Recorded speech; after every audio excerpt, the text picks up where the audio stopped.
तब उस कहानी की जीत को दुनिया की कोई ताकत रोक नहीं सकती। और अब इस पैगाम का वह न्यायपूर्ण अंदाज सामने आता है, जहां बात दिल बहलाने की नहीं बल्कि फैसले सुनाने की होती है, जहां शब्द मुलायम नहीं बल्कि वजनदार होते हैं, और जहां अल्लाह का इंसाफ साफ साफ सुनाई देता है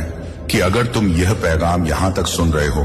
तो यह किसी इत्तेफाका का नतीजा नहीं बल्कि उस फैसले का हिस्सा है जो तुम्हारे हक में पहले ही लिखा जा चुका है। अब यह समझ लो कि इंसाफ का तकाजा यह है कि हर आंसू का हिसाब हो, हर सब्र का वजन तोला जाए और हर उस रात का जवाब दिया जाए जब तुमने किसी को नहीं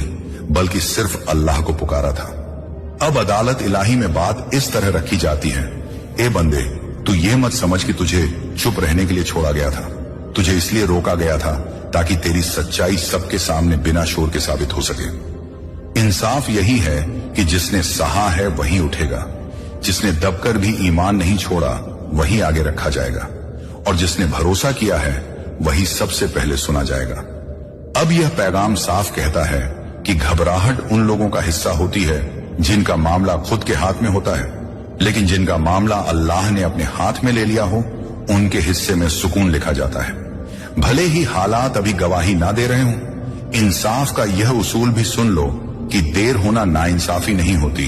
बल्कि कई बार देर इसलिए होती है ताकि फैसला इतना मजबूत हो जाए कि फिर कोई उंगली ना उठा सके। अब अगर तुम सोचते हो कि तुम्हारे साथ ज्यादा सख्ती हुई तो यह भी इंसाफ का ही हिस्सा दो था, क्योंकि अल्लाह कमजोर कंधों पर भारी जिम्मेदारी नहीं रखता।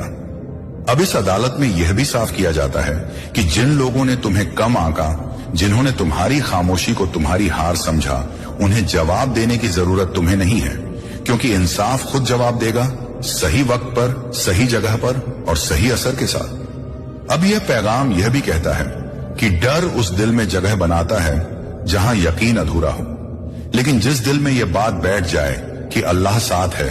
वहां डर टिक नहीं सकता। वहां सिर्फ जिम्मेदारी रहती है, और जिम्मेदारी इंसान को तोड़ती नहीं बल्कि संभालना सिखाती है। अब न्याय का यह ऐलान भी सुन लो कि तुम्हारी जीत किसी को हराने के लिए नहीं होगी, बल्कि सच्चाई को ऊपर रखने के लिए होगी, ताकि जब तुम्हें ऊंचा किया जाए तो कोई यह ना कह सके कि यह शोर से पहुंचा है, बल्कि सब माने कि यह सब्र से पहुंचा है। अब यह पैगाम आगे बढ़कर यह भी साफ करता है कि जिन रास्तों पर तुम्हें अकेले चलना पड़ा वही रास्ते आगे चलकर तुम्हारी पहचान बनेंगे, और यही इंसाफ है कि जो अकेले चला वही काबिल एतबार ठहरा। अब अल्लाह के न्याय में यह भी शामिल है कि तुम्हें इतना दिया जाए जितना तुम्हें बिगाड़े नहीं, और इतना रोका जाए जितना तुम्हें तोड़े नहीं, क्योंकि इंसाफ सिर्फ देने का नाम नहीं